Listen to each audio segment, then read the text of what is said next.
어제 산청군 산불 희생자 합동 분향소를 찾았습니다.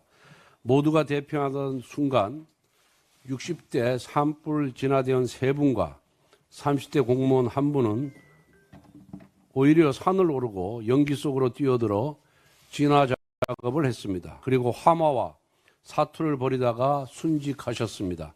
누군가의 소중한 아버지였고 아들이었습니다. 그리고 의성의 이재민 대피소를 방문해 산불로 삶의 터전을 잃어버린 유재민들을 위로하고 왔습니다.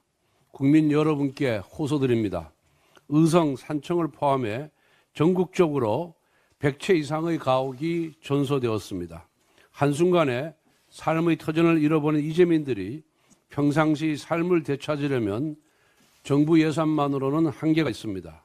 우리 이웃들이 다시 꿈과 희망을 되찾을 수 있도록 기업과 국민 여러분의 따뜻한 성금을 간곡히 호소드립니다. 저는 어제 산불 진화 작업 중 순직하신 분의 유가족들과 이재민들을 만나 뵈면서 우리 정치는 과연 무엇을 하고 있는지 많은 생각을 하게 되었습니다. 이제는 정말 정치가 바뀌어야 합니다. 정치만 제대로 하면 된다라는 국민의 준엄한 명령을 받아들여야 합니다. 국민의힘은 조속히 고위 당정을 열고 통상 대응과 추경 논의에 본격 착수하겠습니다. 이번 재난을 통해 확인했듯이 예기치 못한 재난에 신속히 대응하기 위해서는 재난예비비가 필수적입니다. 국민의힘은 지난해 민주당이 삭감한 재난대응예비비 2조 원을 이번 추경에 포함하여 국민안전망을 복원하겠습니다. 여야정 국정협의회도 즉시 정상 가동되어야 합니다. 민주당은 모든 정략적인 장애투쟁을 당장 중단하고 즉각 국회로 돌아와야 합니다.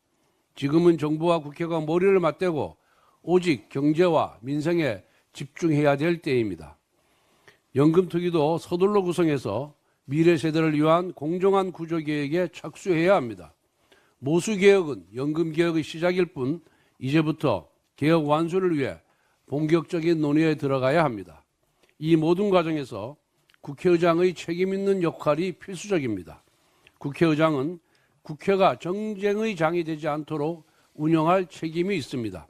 당장 최상목 부총리 탄핵건이 놓여 있습니다.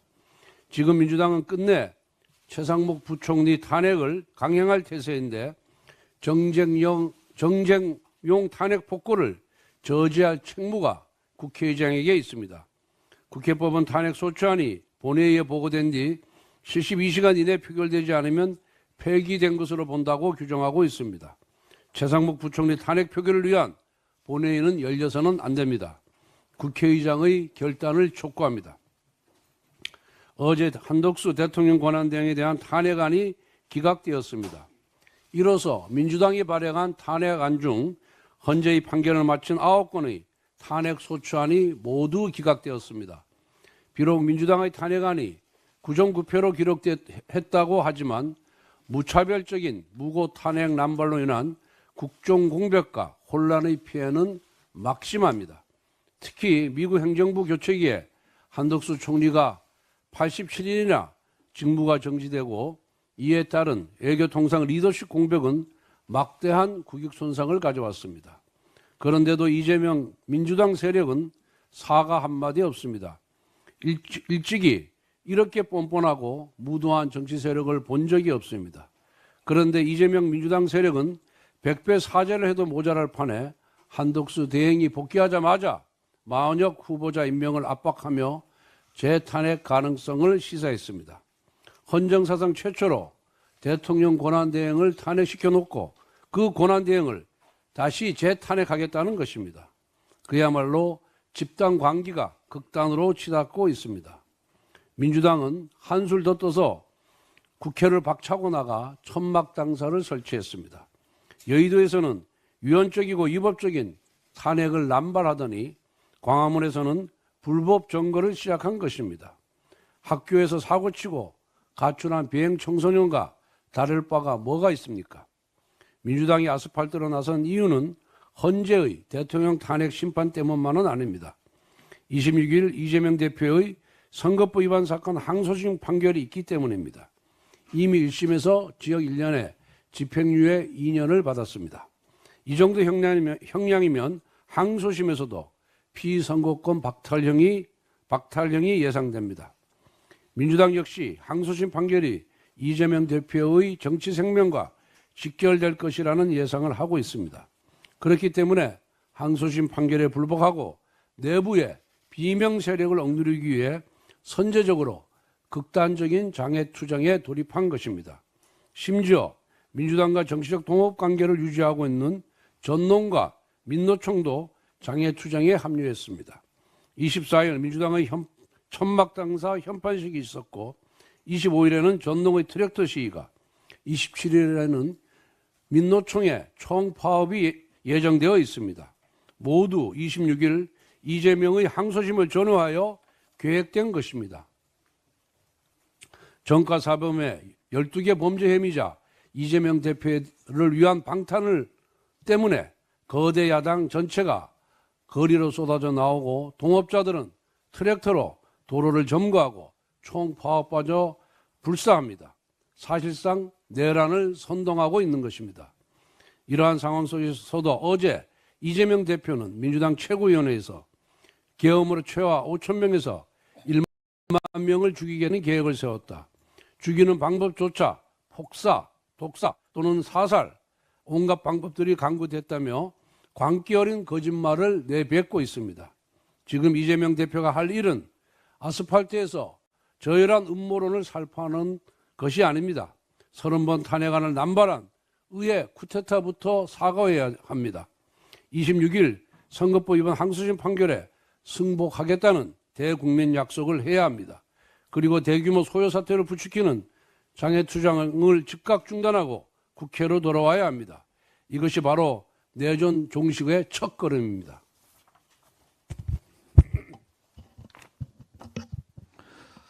정년 연장에 대해서 한 말씀 드리겠습니다. 한국노총에 이어서 민주노총도 지난 20일 60세 정년을 연장하는 방안을 추진하기로 결정했다고 합니다.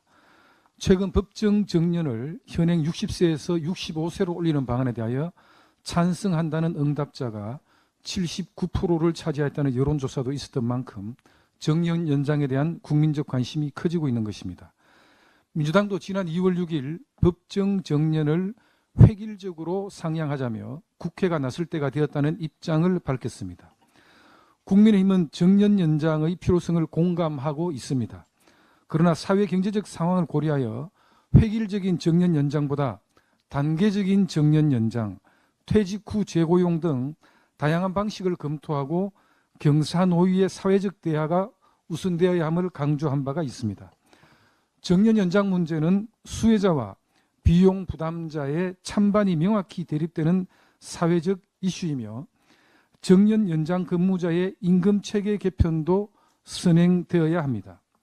아울러 청년 고용 감소 가능성, 고용 시장 양극화, 정년 연장 혜택의 편중성, 경제계 부담의 증가 등에 대한 우려도 충분히 검토되어야 합니다.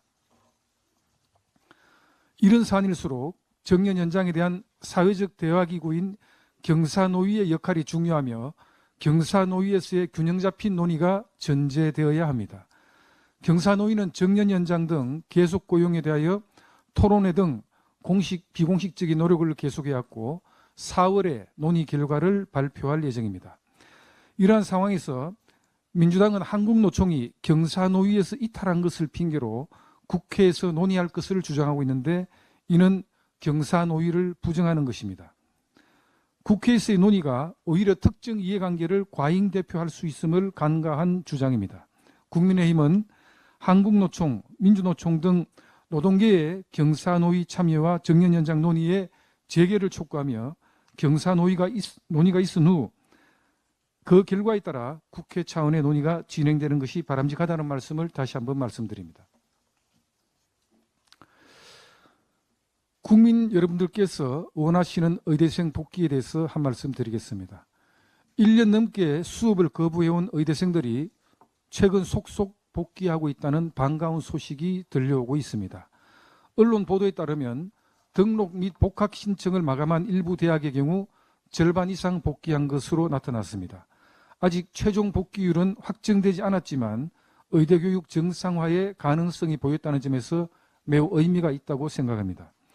국민의힘의 중재하에 정부와 전국의과대학 측은 이달 말까지 의대생 복귀를 전제로 2026학년도 의대 신입생 정원을 하지 않기로 합의했습니다. 이 합의는 교육 정상화를 위한 첫걸음이자 의료계와 정부 간 신뢰 회복의 계기가 될 것으로 기대됩니다. 그러나 안타까운 사례도 일부 이어지고 있습니다. 미복귀 의대생들은 설마 대규모 재직이 가능하겠나며 버티고 있고 일부 강경파 학생들은 비현실적인 조건을 내세우며 다른 학생들의 복귀를 막고 있는 것으로 전해졌습니다. 이에 경찰은 복귀 학생에 대한 비난 및 수업 불참 강요 사건과 관련해 5개 이상 대학을 내사 중이라고 밝혔습니다. 정부와 수사당국은 학내 위협과 집단 강요로 인해 피해를 입는 의대생이 단 한 명도 발생하지 않도록 철저히 조사해 주기 바랍니다. 의대생 여러분께도 다시 한번 호소드립니다. 의대교육 정상화는 더 이상 미룰 수 없는 중대한 과제이며 의대생 여러분들의 용기 있는 결단이야말로 진정한 의사의 길을 향한 첫걸음이 될 것입니다. 부디 더 많은 의대생들이 조속히 학교로 돌아와 국민께 최고 수준의 의료 서비스를 제공하겠다는 의료인의 꿈을 캠퍼스에서 다시 키워가기를 국민 여러분과 함께 진심으로 기대하겠습니다. 이번 주 일정 말씀드리겠습니다. 오늘 원내 대책회의가 끝나고 원내 대표 주제로 한국패션산업협회와 패션산업 지원 정책 간담회를 갖기로 되어 있습니다. 오늘 오후 2시에는 권영세 비상대책위원장 주재로 중견기업연합회와 간담회를 개최합니다. 내일 수요일 오후 2시에는 대전생명공학연구원에서 기초과학 연구자 현장 간담회를 개최할 계획입니다. 빠르면 이번 주에 한덕수 대통령 권한대행과 함께 고위당정협의회를 개최하고자 합니다. 민주당은 아스팔트 위의 장애 정치가 아니고 민생 현장에서 국민과 함께하는 대열에 동참해 주시고 대한민국의 발전과 민생 안정을 위해 같이 노력해 주시기 바랍니다.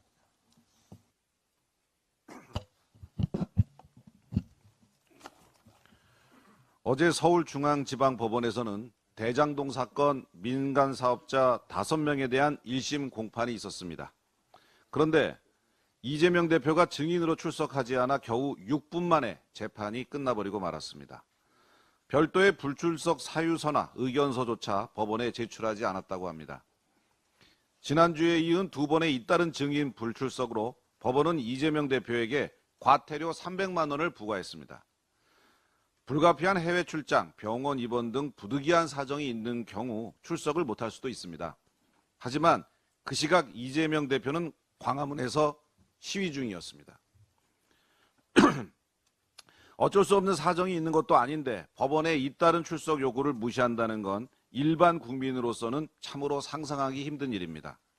앞서 이재명 대표는 대북 송금 사건과 관련한 법원의 결정문을 6차례나 수령하지 않았습니다.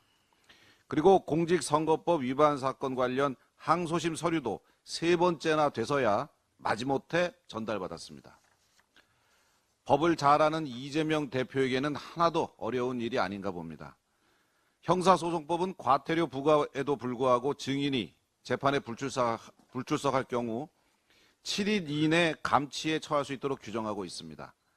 법은 만인의 평등한 만큼 법원은 이후 재판에도 이재명 대표가 불출석할 경우 법에 따라 엄정한 조치를 취해 주시기를 바랍니다. 요즘 민주당에서 국회의원을 폭행하면 일반인 폭행보다 가중 처벌하는 법안을 준비 중이라고 합니다. 참 기가 막힙니다. 이재명 대표와 민주당은 일반 시민과 달리 특권을 누리고 국민 위에 군림하려는 행태를 즉각 중단하기를 바랍니다. 어제 헌법재판소는 한덕수 국무총리에 대한 탄핵 심판 청구를 기각했습니다. 이로써 민주당 아닌 탄핵당이 강행 처리한 탄핵안은 헌법재판소에서 구전 9패를 기록하게 되었습니다. 이쯤 되면 민주당은 무리한 탄핵 소추와 관련해 국민 앞에 사죄부터 하는 것이 도리일 것입니다. 하지만 이재명 대표는 말로는 결정을 존중한다고 하면서도 국민이 납득하겠냐며 사실상 헌재 결정에 불복하는 듯한 태도를 보이고 있습니다. 그리고 민주당 원내대표는 대통령 탄핵 심판 선고기일을 당장 지정하고 그 다음날 선고를 내려라라는 말도 안 되는 생떼를 부리고 있습니다. 대통령 권한대행인 한덕수 총리는 국내외적으로 당면한 위기 상황을 하루빨리 수습해야 할 책무가 있습니다. 그런 국무총리를 87일간 업무 정지시킨 장본인들 치고는 너무나 뻔뻔한 행태입니다. 민주당은 지난 9번의 탄핵 기각 결정에 대해 당장 국민 앞에 무릎 꿇고 섰고 대지하십시오. 그리고 민주당 내부 반발조차 큰 최상목 경제부총리에 대한 터무니없는 30번째 탄핵안을 즉각 처리할 것을 강력하게 촉구합니다. 어제 헌법재판소가 한덕수 권한대행의 탄핵 소추를 기각한 것은 만시지탄이지만 사필 규정입니다. 헌재가 또다시 민주당의 무차별적인 연쇄 탄핵 정치, 탄핵 공포 정치에 대해 경종을 울린 것입니다. 민주당의 무도한 탄핵에서 돌아온 한덕수 권한대행은 직무에 복귀하자마자 바로 경북 의성의 산불 피해 현장을 찾았고 우리 당 권영세 비대위원장과 권성동 원내대표 역시 피해 지역을 찾아 주민들을 위로했습니다. 지난 21일 경남 산청군을 시작으로 경남 김해시, 경북 의성군, 울산시 울주군 등에서 동시다발적으로 발생한 산불의 피해가 극심합니다. 지난 닷새 동안 강풍과 연무 속에서 하늘에서는 산불 진압 헬기가 물을 실어다 뿌렸고 산속에서는 수천 명의 지상 진화 대원들이 불길을 잡기 위해 사투를 벌였습니다. 이 과정에서 사망자 4명을 포함한 중경상자 등 14명의 인적 피해가 발생했습니다. 화마를 피하지 못하고 유명을 달리하신 분들의 명복을 기원합니다. 물적 피해도 막심합니다.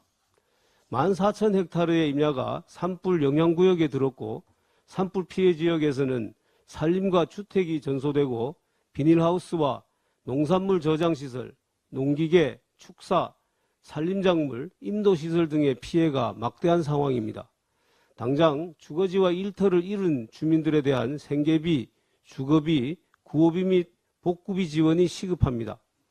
행안부는 향후 산불 피해 지역의 지원과 복구를 위해 재난특별교부세 편성을 적극 검토해 줄 것을 요청합니다.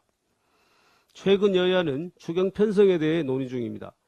행안부와 산림청은 이번 산불 피해 지원 및 복구를 위한 추경 예산을 적극 편성해야 하며 다른 부처들도 피해 지원 예산을 추경안에 포함시킬 필요가 있습니다. 부처별 예산이 부족할 경우에는 예비비로 이번 대형 산불과 같은 사회적 재난에 대응할 수 있습니다. 당초 정부는 올해 예비비 예산으로 4.8조 원을 편성했으나 민주당이 그 절반인 2.4조 원을 일방적으로 삭감 처리한 바 있습니다. 정부는 필요하다면 이번 추경에 재난지원 및 피해 복구, 산불 진화 장비 추가 도입 등을 위한 예비비 증액 편성 또한 적극적으로 검토해야 합니다. 아직도 진행 중인 대형 산불 피해 지원을 위해 정부는 물론 여야 간의 초당적인 지원과 협력을 기대합니다. 최근 여야의 3040 세대 국회의원들이 본회의를 통과한 국민연금 개혁안과 관련하여 혜택은 기성세대, 부담은 후세대에게 돌아가는 안이라고 비판했습니다. 3040 의원들의 비판에 충분히 공감합니다. 2007년 이후 18년 만에 연금개혁의 첫 발을 내디뎠지만 아쉬움이 매우 큰 것 역시 사실입니다. 당초 우리 국민의힘은 연금기금 고가를 최대한 늦추기 위해 기존 9%이던 보험료율을 13%로 올리고 소득 대체율은 42%로 하되 구조개혁도 함께 추진해야 한다고 주장했습니다. 그러나 민주당은 우리의 제안에 대해 보험료율 13%에 대해서는 동의했으나 소득 대체율은 44%로 상향할 것을 고집했습니다. 이에 국민의힘은 소득 대체율을 43%로 하되 인구구조 변화와 경제 여건에 따라 연금보험료율과 수급액을 자동적으로 조정하는 자동조정 장치를 두자고 제안했습니다.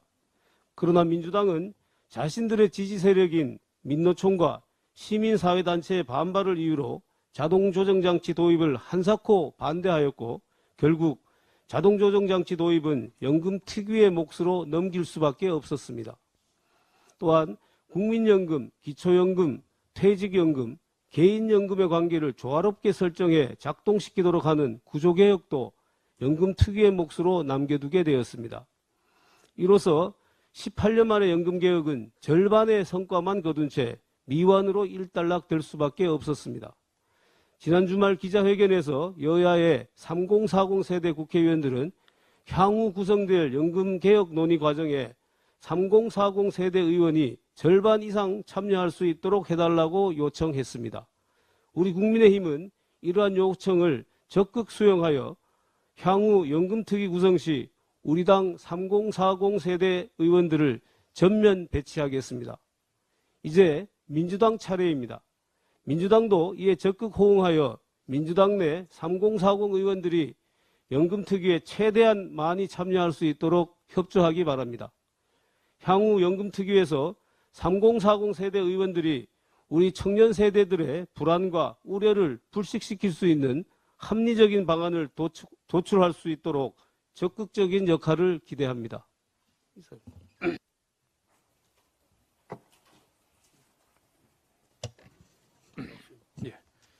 기재위 간사 박수영입니다. 트럼프 행정부의 상호 관세 부과가 다음 달 2일로 예정되어 있습니다. 이를 앞두고 미국 경제계가 한국의 비관세 장벽 중 하나인 기업인에 대한 과도한 형사처벌을 지목했습니다. 미국 상공회의소가 무역대표부에 제출한 교역상대국 불공정 무역 관행 의견서의 한국 항목에 따르면 미국 기업의 최고 경영자들이 근로기준법 위반, 세금 신고 오류 등으로 형사기소, 출국 금지, 징역형 등을 자주 당해왔다고 지적하고 있습니다. 트럼프 행정부는 미국의 8번째 무역 적자국인 한국에 대한 관세 정책을 정할 때 미국 상공회의소의 의견서를 반영한다고 하는데 기업인 벌주기가 국내 문제를 넘어 한미 간 통상 문제로 등장한 것입니다. 다른 선진국에서라면 법인을 상대로 민사소송으로 다뤄질 사항들이 한국에서는 CEO 개인에 대한 형사처벌로 이어져서 기업의 투자와 경제활동을 위축시킨다는 겁니다. 그동안 우리나라는 기업인 처벌 수위가 선진국 가운데 가장 가혹하다는 지적을 받아왔습니다. 2023년 정부 발표에 따르면 414개 경제 관련 법률 중에서 형사처벌 항목이 5,886개에 달합니다. CEO가 처벌될 수 있는 규정도 많은데 다른 많은 선진국에서 배임이나 근로자 안전, 노동 관련 법규 위반에 대해서 CEO 처벌 조항이 없거나 경미한 것과 대비됩니다. 우리나라 경제계도 오래전부터 지적해온 문제입니다. 대표적인 것이 중대재해기업처벌법입니다. 근로자가 사망하는 중대재해가 발생했을 때 기업 CEO나 안전 책임자는 1년 이상의 징역 또는 10억 원 이하의 벌금으로 처벌받게 됩니다. 또 주 52시간을 넘겨서 초과 근무를 시킨 사업자 역시 2년 이하의 징역 또는 2천만 원 이하의 벌금형에 처해지는데 다른 선진국에서는 대부분 민사소송을 통해서 해결되는 사안들입니다. 얼마 전 본회의를 통과했다가 한덕수 권한대행에 의해 거부권이 행사되었던 국회에서의 정은 및 감정에 관한 법률도 있습니다. 기업인이 국회 출석 요구를 거부할 경우 징역형을 받도록 하는 내용이었습니다. 기업인을 잠재적 범죄자로 취급하고 국회 불출석에 형사적인 처벌을 가하려 한 이런 야당의 태도로는 기업의 적극적 투자와 경제 활력을 기대하기 어렵습니다. 이렇다 보니 외국인 임원들이 형사처벌이 두려워서 한국 오는 걸 꺼리는 바람에 글로벌 기업의 한국 지사장 자리를 채우기 어렵다는 말도 나오고 있습니다. 이재명 대표에게 촉구합니다. 기업주를 형사처벌하면서 기업이 잘 돼야 나라가 잘 되고 삼성이 잘 돼야 투자자도 산다는 앞뒤 안 맞는 얘기는 그만하시고 기업주를 처벌하는 반기업 규제법안부터 없애서 글로벌 스탠다드에 맞춥시다. 그래야 당면한 트럼프 관세 전쟁의 파고를 넘어 기업이 살고 대한민국이 살 수 있습니다. 법사위 간사 유상범입니다.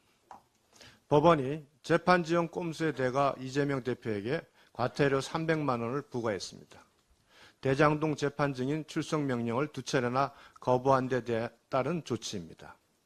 서울중앙지법은 지난 21일과 24일 이재명 대표에 대한 증인신문을 예정했지만 모두 불출석하면서 재판은 6분 만에 종료되었습니다. 이재명 대표의 재판 지연 전술은 무단 불출석에 그치지 않습니다. 느닷없는 건강단식, 변호사 선임 회피, 무더기 증인 신청 등 온갖 방법을 동원하여 재판을 지연시켜 왔습니다. 공직선거법 재판의 항소심 역시 이재명 대표의 서류 미수령으로 개시가 지연되면서 혼란을 빚기도 했습니다. 이재명 대표의 꼼수들이 용인되면서 6개월 안에 끝났어야 할 1심은 2년 2개월 만에 마무리됐고 항소심도 한 달가량 지체되었습니다. 심지어 2월과 3월에는 이미 합헌 결정이 난 공직선거법 조항에 대해 위헌법률 심판을 반복적으로 제청하는 무리수까지 두었습니다. 이재명 대표가 이와 같이 재판 지연에 새 역사를 쓰는 동안 민주당은 아버지 이재명 방탄을 위해 탄핵안 남발, 정부 예산 일반 삭감 등으로 국정을 마비시켰고 국정 혼란으로 인한 피해는 고스란히 국민께 돌아갔습니다. 내일은 이재명 대표의 공직선거법 위반 혐의 항소심 선고일입니다. 1심에서 허위사실 공표가 명백히 확인되었고 증거는 차고 넘치므로 피선거권 상실형 원심 판결이 유지될 것입니다. 재판이 지연된 지난 800일 가까이 우리는 권력을 활용해 법망을 피하려는 정치인이 오로지 자신의 사법 리스크를 피하기 위해 정치를 무너뜨리고 국정을 혼란시키는 참담한 현실을 지켜봤습니다. 이제 법을 우습게 여기고 농단하려는 정치 권력에 대한민국의 법치주의가 살아있음을 보여줄 때입니다. 법원이 법과 원칙에 따라 현명한 판단을 내려줄 것으로 기대합니다. 마치겠습니다. 네. 보건복지간사 김미애입니다.